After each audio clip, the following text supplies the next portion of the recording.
수사권 관련해서 또 말씀도 나왔고 또 구속 취소에 대한 또 공수처의 기본 입장과 관련해서 한 2분만 말씀하실 기회를 주시면 딱 2분간 그러면 답변하세요.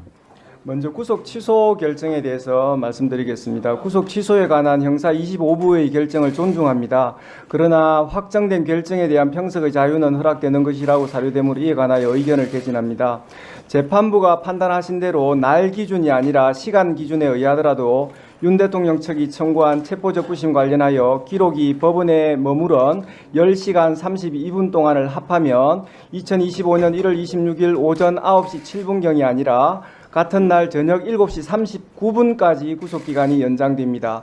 이 사건 기소는 그 이전인 같은 날 저녁 6시 52분경에 이루어졌습니다. 기소검사는 가장 보수적으로 계산하여 시간 계산으로도 정확히 기소 시한 47분 전에 기소를 완료하였습니다. 그러므로 재판부가 제시한 시간 기준에 의하더라도 매우 적법한 기소였습니다. 형사소송법 214조 2 제13항에 의하면 체포적부심, 구속적부심 구분 없이 기록이 법원에 머무른 기간에 대하여 구속기간에 산입하지 아니하는 것으로 명확하게 규정되어 있습니다. 다만 체포적부심 제도가 도입되기 전 시행 법률인 1995년 12월 29일 법률 제50545로 개정되기 전의 형사소송법 214조 2 제9항 그러니까 이 13항으로 옮겨지기 전의 조항을 말합니다. 이 조항에는 당연히 구속의 적부심사 관련해서만 규정되어 있었습니다. 재판부는 형사소송법 214조 2 제13항 후문이 체포적부심에 적용되는지 분명하지 않다고 보아 위 10시간 32분을 전혀 고려하지 않고 구속기간을 넘겨 기소하였다고 판단하였는데 법 왜곡이 아니라 법 해석으로 평가받기 위해서는 현행 형사소송법 214조 2 13항 규정 중 어느 부분이 불분명한지에 대해서 해명되어야 한다는 생각입니다. 그리고 법무부 차관한테도 제가 한 말씀 드리겠는데요. 지금 법무부 차관 한참 선배인 김주현 법무부 차관이 위헌 판결이 났을 때 이렇게 얘기를 합니다.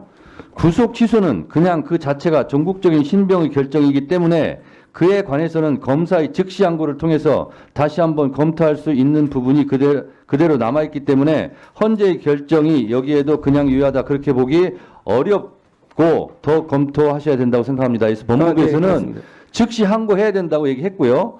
실제로 검찰에서 구속 취소 법원의 결정에 대해서 즉시 항고를 해서 재수감한 경우도 있어요. 그러니까 이런 팩트가 다 있는데도 불구하고 오늘 거짓말하고 그러지 마세요. 아니, 위원장님 저 허락해 주시면 당시 2015년도 당시에는 입법론상으로서 이야기가 나온 것이지. 자, 기사 단독 위헌 소지라더니 2년 전엔 구속 취소 즉시 항고 검찰이 했고요.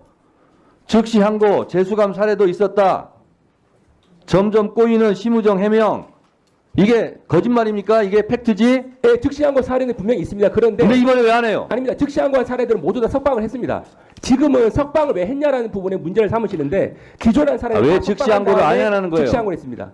지금이라도 하세요. 지금이라도. 그 본안에서 다툴 예정입니다. 뭘 본하는 사람들이 지금 하세요. 윤석열 내란 쓰게